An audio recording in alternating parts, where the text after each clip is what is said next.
This is Conversations on Careers and Professional Life, a podcast from the Foster School of Business, MBA Career Management Office. I'm your host, Gregory Heller. On each episode, I talk with guests from faculty and staff to students and business leaders about the skills and strategies that can help you design a professional life that you're happy with. Today's episode features a conversation with Professor Ryan Fehr. Ryan's area of expertise, as you'll hear, is gratitude.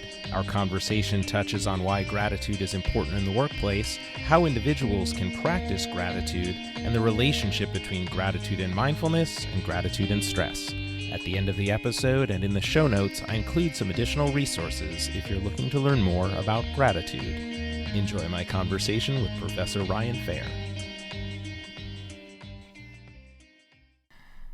My guest today is Ryan Fehr. He's an associate professor of management and the Michael G. Foster Endowed Fellow at the Foster School of Business. Ryan's focus is on building more positive organizations, those that leverage things like gratitude, compassion, and forgiveness to make work more fulfilling and enjoyable. Ryan, thanks for being on Conversations on Careers and Professional Life. Thanks for having me. So I have been really excited about this conversation since you presented to the faculty and staff of the Foster School a month or so ago on the topic of gratitude. And the first thing that I would love to know is what got you interested in this topic and in pursuing your research on the topic of gratitude? Sure. Well, I've kind of been interested in this sort of set of topics since graduate school, and I was trying to think about what's a topic that I can study and I can research where I really feel like the work that I do can make a difference, and I'm going to be continually energized by that work over time. And this idea of this whole area of positive organizational scholarship really spoke to me because I think there's so much potential for growth and improvement of organization through this lens of bringing things like compassion and forgiveness and gratitude to work.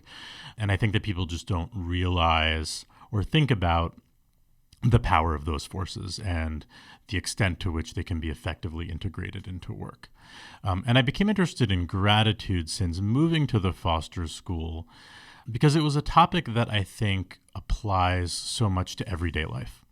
So in contrast to a topic like forgiveness, where I like to think of it as a high impact but relatively low base rate phenomenon, it requires having a certain amount of conflict, etc. I think gratitude is something that we can really bring into our lives more on an everyday basis. There's a lot of different ways to bring it into our lives when we think about it as an emotion or expressing gratitude to somebody else.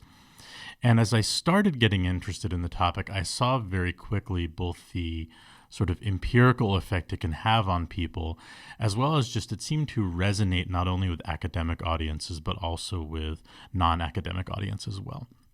So I've been working with a couple different organizations on building more gratitude within them, and I've seen a lot of buy-in very quickly as soon as I start talking about this topic and, you know, the idea of how can we cultivate a more grateful mindset and a more grateful culture among employees.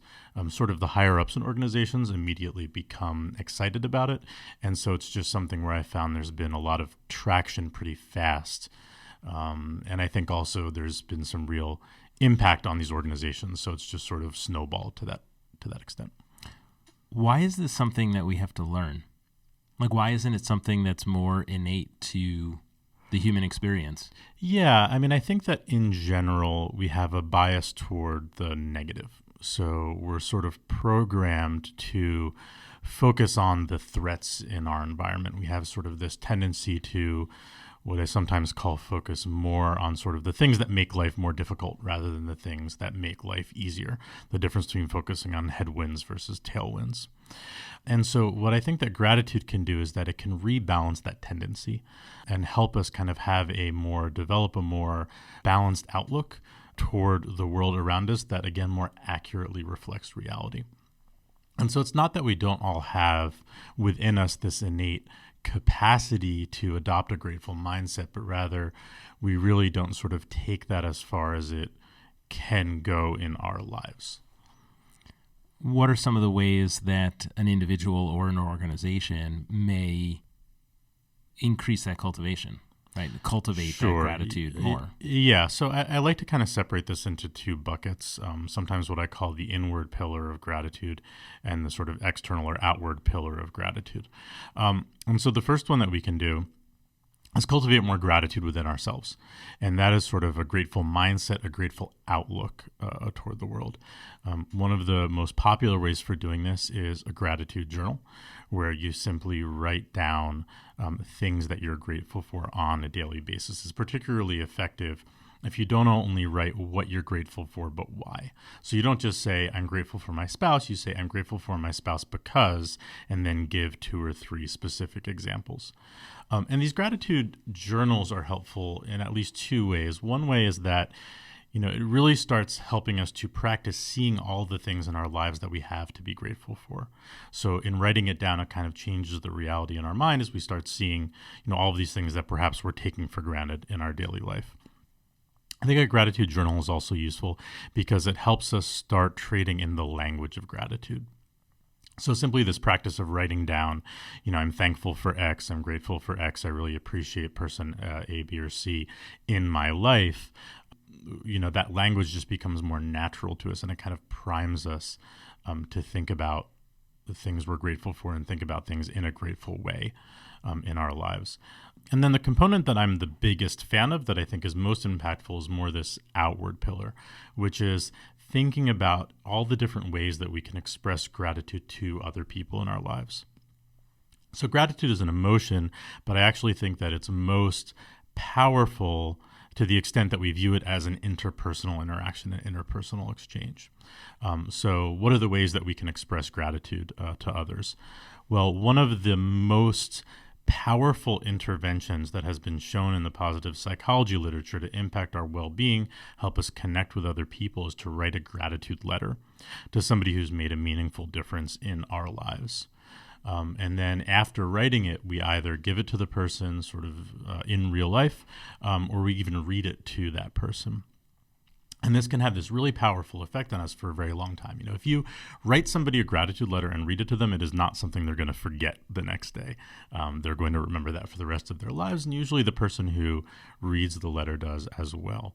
And then sort of on a smaller scale, simply engaging in this practice of, every day this week I'm going to tell somebody that I'm grateful for them. You can even do it when you're, at Starbucks. You can say, oh, thank you so much. I really appreciate you, putting in this work to make the coffee today. And it's amazing how much that brightens up somebody's day, because we just don't think about appreciating people for sort of these everyday tasks that we're nonetheless benefiting from. And we can also think about, some ways to express gratitude to others through our actions, what could be called acts of service. So we want to say, well, hey, I'm really grateful for this person. How can I actually help them today? Or how can I spend quality time with one of my coworkers or a subordinate to really show them that I appreciate them and everything that they do? So starting to think about this question of how can I bring a mindset of gratitude and appreciation to work, I think can be just a really effective way to really internalize and really make a difference through gratitude. There's so much there that I want to dig deeper into, starting with that internal pillar that you talked about and the exercise of gratitude journaling. I had Polo Decano on one of the earlier episodes of this podcast, and we actually talked about gratitude journaling, and he also talked about the importance of getting more deeply into why you are grateful for that thing or person or event in your life. I think that's really important. I had done some research, not research like the kind of research you do, but research in the popular literature in preparing a list of journaling prompts for students. So I created a list of journaling prompts that students can subscribe to receive one every day for 30 days to help them develop a journaling habit. And when I initially conceived of it, it was about gratitude. And then I actually came upon an article that, had a clickbait headline like, can we overdo it with gratitude, right? So I diversified the prompts just out of preponderance of caution. But I'm wondering if you think that we can overdo it with gratitude. Yeah, the data, in terms of journaling, the data suggests that about 3 times a week is about the best, the sort of best amount of gratitude journaling to do. One of the reasons for that is that if we sort of try to think about gratitude or do gratitude journaling too much, it becomes difficult for us to write down that many things. And then we start telling ourselves, well, I guess I don't have too much to be grateful for because it's so hard to come up with such a long list. So you can imagine that's the difference between write 3 things down, and then you say, oh, I can think of 3 things. Oh, this is really interesting versus please write 20 right now. Well, all of a sudden you're saying, well, there must be something wrong with me. I can't think of 20 things to be grateful for. When you get it just sort of in that right middle ground of about 3 times a week, what happens is you're developing this, what I call a gratitude schema, where you're really strengthening this idea of gratitude as something you can feel for all of the things that happen around you. But you're not getting into this space of doubting yourself or feeling stressed out, criticizing yourself for not having enough to be grateful for, something like that. There's another thing that I wanted to ask you about. You used the word appreciation. Yes. And I'm wondering if you differentiate between gratitude and appreciation and what that would be. So I think when we talk about appreciation, it is usually in the context of what we express to somebody else. Gratitude is a slightly broader term that can refer to expression, but also to emotion, right? And so in general, what I do is if we're talking about gratitude in a general sense, journaling or something like that, I usually talk about it as gratitude. And then if we're talking about what we express to other people, what we're trying to express is we're trying to express appreciation. We're trying to show other people that we value them, that what they're doing is having a meaningful impact on us, things like that. So that's sort of the outward pillar, as it were. That's a good way to think about it, yes. I want to follow up with a question about other things that my listeners, who are primarily students and my parents, can do to cultivate that gratitude as well as to express that appreciation. So you talked about the journaling as an inward activity. You talked about the gratitude letter as an outward activity. And I've actually written one of those gratitude letters to one of my first professors at NYU. So it was many years ago, and I looked him up. I got his information. I sent him this letter about how I was so grateful for how he really taught me how to write. And I got a really nice letter back. And even as I think about it again, I feel good about it. Right? That's wonderful. That's part of the idea of it. But I've actually started another practice. When Facebook reminds me it's somebody's birthday, I write them a note remembering the impact that they've had on my life or where they are in my life. Yeah. And the notes that I've gotten back, right, have been, and for some of the, Facebook, some people it's years ago, you might not have seen them in a while. And it's been a really nice experience to think back about the influence that person had on my life and acknowledge them for that and show that appreciation. So that's kind of the gratitude letter thing. Are there other practices that you think people can incorporate into their lives or that you'd recommend? So Bob Emmons, who's sort of one of the leading researchers of gratitude from the psychological perspective, in one of his books, talks about the idea of a gratitude boot camp that you do for yourself. And the basic premise of that is that every day for a week, you sort of set yourself with a different gratitude challenge. And I think that this works well because it creates variety. It sort of mixes the inward and outward pillars of gratitude. And, it's just generally sort of an engaging way to think about building gratitude up in your life. So what that might look like is, let's say of the week of 7 days, 3 of the days you do a gratitude journaling exercise, but you make it a little bit different every day. So maybe one day you write about things in your life that you're grateful for. The next day you write about 3 people in your life that you're grateful for.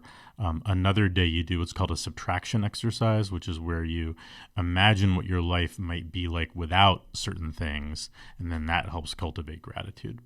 And then on the other days, you say that, all right, one day I'm going to practice an act of service and I'm going to help somebody else. Another day I'm going to write that gratitude letter. Another day I'm going to have a gratitude conversation. A gratitude conversation is where you and another person each write a journal entry and then talk with that person about those things that you're grateful for. And that can be a really nice way to connect with somebody else. Looking a little bit more broadly, we can also think about what are some rituals, routines, and practices we can bring into the workplace that sort of enable us to bring gratitude there. And so, there are a couple ways we can do that. One of the ones that works pretty well is you start off team meetings where everybody goes around the table and says something that they're grateful for. I'm familiar with a couple of different organizations, leaders that have done this with their teams, and it pretty much always plays out the same way. The first day, everybody kind of feels awkward about it and thinks it's kind of weird. And then they do it, and they see how impactful it can be. The team does it for maybe 3 or 4 weeks, and then eventually the boss says, well, I don't want to tire you out with this, let's stop. And then as soon as they stop, somebody says, wait, I thought we begin our meetings with gratitude. I have something to share. There's also a lot to be said for physical artifacts in your environment that emphasize gratitude. 2 or 3 years ago, I worked with IDEO, which is a design firm in California, and together with the Templeton Foundation, we had $40,000 of seed funding for organizations trying to bring gratitude into the workplace. And so a bunch of different companies proposed ideas. We picked a few winners. Some of the other examples of things that they came up with were, for instance, one organization came up with an email plugin where you can send a thank you letter to somebody that can then be printed out. And what happened in that organization is everybody started printing out these thank you notes and then pasting them up in their cubicles. And so you walk around this office, and everywhere you go, you see these notes of appreciation. Something like that can be particularly powerful. Something that I do very simply is the top drawer in my desk is every thank you letter that I've ever received from students or other folks as well. And that has this really nice dual effect of, on the one hand, it sort of makes me feel better if I'm maybe going through a tough day, sort of being quickly reminded of the positive impact I've had on others. But it also primes me to remember how impactful gratitude can be and reminds me on a daily basis not to forget to express it to others as well. So having sort of these tangible artifacts in your environment can be really effective too. I love the idea of the drawer full of notes. I know that I keep some notes that I get from students, and I keep some of those emails that I get from students in a place that I can easily look at. And it does brighten your day if you're feeling low for some reason to just take a look at those. And it is a good reminder to send those kind of notes to people when they have an impact on you as well. Yes, and speaking of email, I don't know how every email service works, but if you have Gmail like I do, just create a folder that just says gratitude or happy, and then just put all those positive notes in that email folder. And then, you're going through your email and it's kind of a slog, and then you can just click on that folder and then you immediately get all of these positive notes all in a row. It is a surprisingly good way to lighten up your inbox. That's a great little hack. I think we talked about, or you mentioned, the negativity bias that we generally have, which is evolutionary in nature, right? Like, we need to remember those bad things because, right, in an earlier era, they probably could kill us. Yes. And then you talked about counteracting that negativity bias with gratitude. Does that mean that gratitude is actually changing our brains? I'm hesitant to make those sort of neuroplasticity arguments. I don't really think that I'm qualified to speak to the legitimacy of that. I don't think that there's data sufficient to, sort of suggest that. I think that as far as I'll go is to say that the more that we think about gratitude, the more easily it becomes accessible to us in our memory and in the way we think about the world around us. And so that's kind of as far as I'm willing to go with that. I want to go back to this practice of starting meetings with a round of gratitude. You said usually this is brought in by leadership. Do you have a recommendation for people who are not in a position of leadership to introduce these kinds of practices into their teams? Sure. So, I think that it is important to recognize that you don't need to wait until you're in a leadership position to sort of have this impact. There are a couple of different ways that you can go about this. One is obviously you can have a meeting with a leader and sort of make some suggestions. Oftentimes presenting some of the data on how gratitude can have a positive impact on our relationships at work, etc., can sort of help get past this bias of, we don't have time for this, or it's too fluffy, whatever. Also, you can find opportunities to sort of make a difference in the organization kind of on your own. A colleague of mine who worked at Facebook told me a story about this sort of new thing that they introduced there, which is where they have these vending machines throughout their campus where you don't pay anything. You just click the button that you want and whatever the thing is comes out. And they simply added thank you cards as one of the items in the vending machines. So this is something that doesn't take a lot of money. It doesn't take a lot of resources that a leader might be hesitant to give. But very quickly, once those cards were in the vending machines, people started using them and it became this artifact. So you can kind of just think about what are some opportunities for me to change this environment in a way that either the leader will be okay with because I can convince them of the benefits, or I'm just not asking sort of that much in terms of resources, time, whatever. I also think it's important not to underestimate your own power to make a difference simply through your sort of being a role model. Of course, we all know that leadership, a big part of that is being a role model for others, but you don't need to wait until you're in a formal position of authority to occupy this informal position of influence by modeling good behavior for other people. And one of the remarkable things about gratitude is that once you start practicing it, once, for instance, you receive a gratitude expression from another person, quickly you start seeing the benefit and start sort of trying to do the same thing. And so that power of role modeling, even if you are not in an official leadership role, is something that's good to recognize as well. I think that modeling the behavior can go a long way, right? I want to shift gears and ask you about stress, because I know, and I've heard from some of the students who've taken your class, yes, that you talk about stress, and stress is, I think it's in the context of the impact that stress has on people's behavior, whether it's ethical or not. Right. But I want to ask you about how gratitude and stress relate to each other. Right. If they do. They do. Yeah. So there's a good bit of evidence that suggests that sort of one of the positive effects of gratitude is this kind of psychological boost. It reduces our stress. It reduces depression. It helps us grow after we experience really traumatic events in our lives. So it kind of helps us deal with both the small and large hurdles that we face. And I think that one of the ways that it does this is that it sort of helps us reframe the situation that we're in. So let's say that you're, a student and really stressed about the job market and whether you'll get a job. What gratitude does is it helps us sort of broaden our focus, not just on that one thing. So let's say that you're a second-year MBA student and you're really stressed about getting a job. Well, that's just one dimension of your life at that moment in time. The reality is that, you also have during the second year of your MBA all of these great relationships that you're cultivating with your fellow students that will take you through the rest of your life. You have all of these great classes where you're learning new things. Later when you get into the work world, you're not going to be able to spend so much time just thinking and reflecting on your own life, your own leadership style, etc.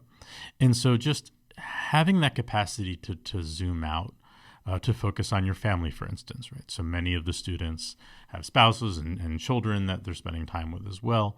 And so just focusing on those things and not just so narrowly on those acute stressors is really helpful for balance. And I think that one of the important things to realize here is that it's also going to help you do better in that job interview or in that task, because you're not going to be so nervous, or maybe you didn't sleep well the night before because of that stress. So it's important to recognize that gratitude isn't a distraction, rather it's something that can actually help you in the long run in those areas that you're stressed about. So something that you can almost use to inoculate you from the negative aspects of the stress? Inoculate, or at the very least see it in perspective. I think we have a tendency to sort of think about these things, challenges that we're facing in a particular moment, as these catastrophes that are going to last forever. And the reality is they won't. Very soon you'll have that job, you'll be graduated, whatever was concerning you so deeply in that moment will be gone. And so simply being able to place things in perspective and, again, balance that things out, I think is a benefit there. Where does mindfulness fit into the picture?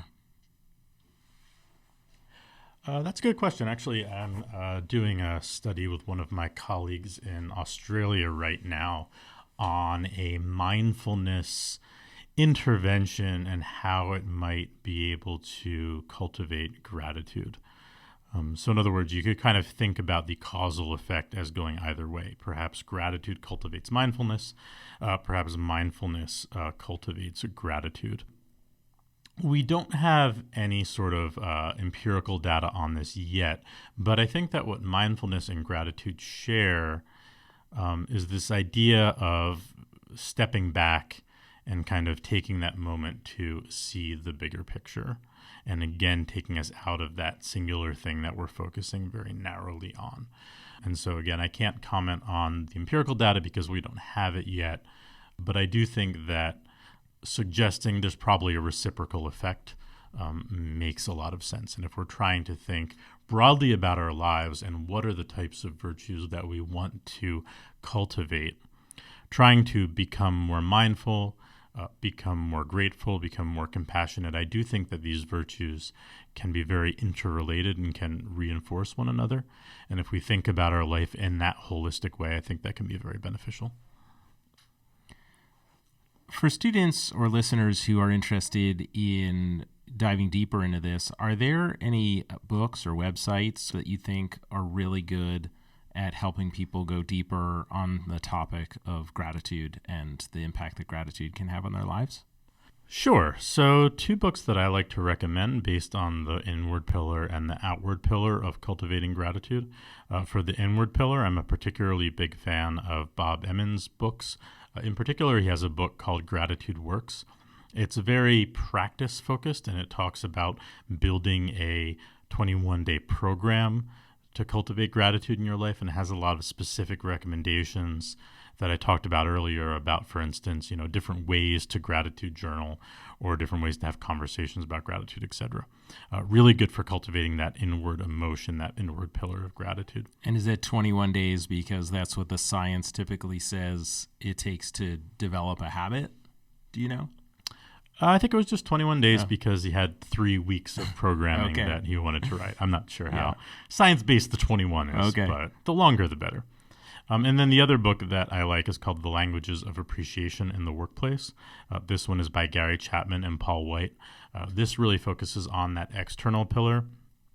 And what's particularly nice about this book is that it really identifies all of the different ways that we can express gratitude to others or express appreciation to others, and also talks about some of the misnomers in terms of what we think other people want. So one of my favorite facts from that book is that we think other people primarily want to be expressed appreciation to through tangible gifts.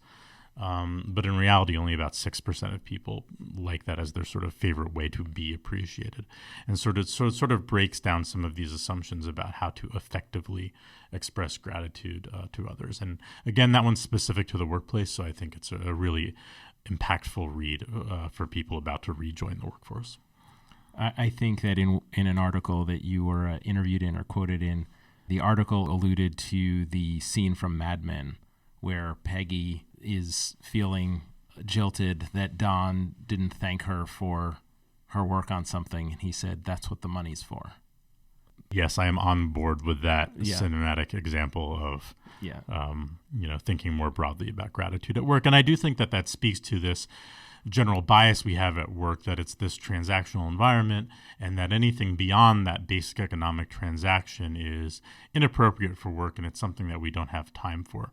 The reality is we don't have time to not emphasize things like gratitude because they're things that make going to work more meaningful and more enjoyable and lead to a more engaged workforce and really inspire people to, want to come to work every day and want to interact with other people. And so to me, that's an effective workplace can't be without gratitude.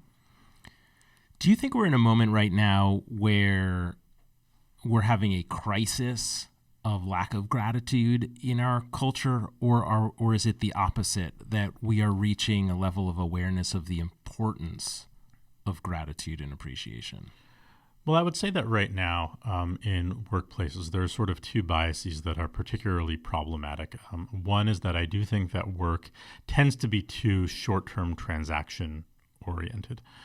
just sort of this metaphor of I go to work, I get a salary, it's this economic transaction, and that's the end of it. I do think can be damaging. I also think that we often think of work as more competitive than it needs to be. There are so many opportunities for mutual gain and mutual benefit.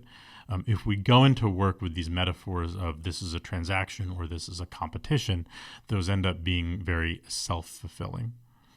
I think one thing that is happening more and more is we're recognizing that those things don't need to be true, and that, again, a workplace can be extremely effective when it is more oriented toward the long term, when it's more oriented toward cooperation, when it's more oriented toward high-quality relationships. And I think an easy way to think about this is just which kind of organization would you rather work in? Would you rather work in an organization that's hyper-competitive, where everybody's stabbing each other in the back all the time, everybody's trying to work longer hours than the next person, and yelling at each other about how much money they get or whatever? Or would you rather work in an organization that emphasizes collaboration, where people appreciate each other, people enjoy going to work and enjoy interacting with each other?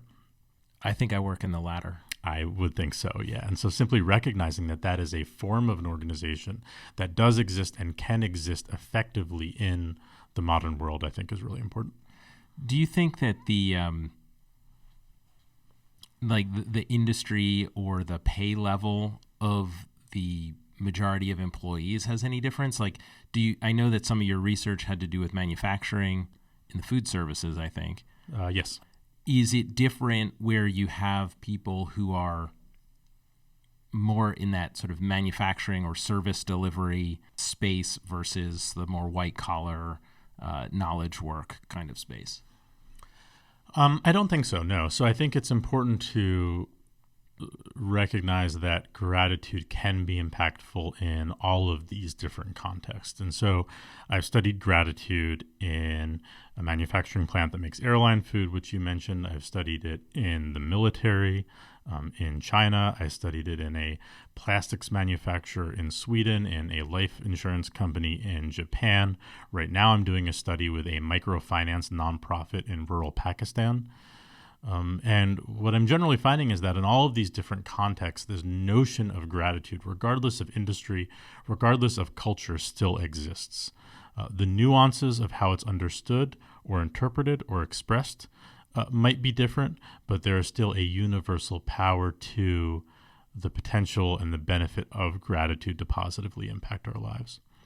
And so I think that recognizing that universality of the concept is an important one. Well, I think that's a great place to leave it. I want to express my appreciation and gratitude for you coming in today to have this conversation on careers and professional life. I've enjoyed it, and I think my listeners will find it very interesting. Thank you very much.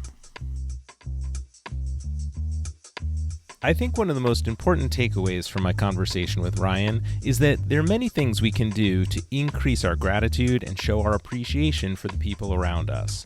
A fantastic resource to learn more about gratitude is the Greater Good Science Center at Berkeley. Their website provides detailed instructions for many of the practices Ryan and I discussed, like the gratitude letter and gratitude journaling. You can learn more on their website or podcast, The Science of Happiness. Check the show notes or visit conversationsoncareers.com for links to these resources and the books Ryan mentioned. Thank you for listening to another episode of Conversations on Careers and Professional Life. I'd love to hear what you think about the podcast. You can email me at gheller@uw.edu. And if you've enjoyed this episode, please share it with a friend or classmate.